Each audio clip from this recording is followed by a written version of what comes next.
Dans les montagnes reculées de Transylvanie se dressait un château, le château de la comtesse noire. Anastasia de Morvan était autrefois une belle et puissante sorcière.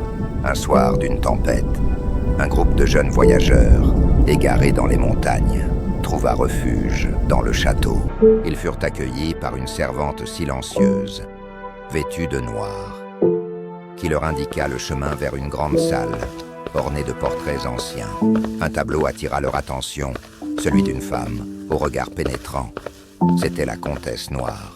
La nuit tombée, des événements étranges commencèrent à se produire. Les voyageurs découvrèrent une étrange tombe, marquée du sceau de la comtesse. Alors qu'ils examinaient les inscriptions gravées sur la pierre, l'un d'eux toucha accidentellement le masque de fer.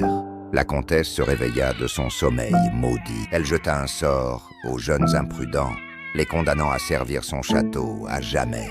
Ils se précipitèrent pour fuir le château, mais la comtesse les poursuivait. Une ancienne légende dit que seul le feu sacré du village pouvait briser la malédiction. Armés de la flamme sacrée, ils retournèrent au château.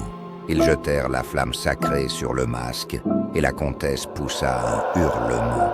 Le château s'effondra dans un nuage de poussière, emportant avec lui l'âme maudite de la comtesse. Depuis ce jour, les ruines du château de la comtesse noire sont restées silencieuses. Les villageois avertissent toujours les étrangers.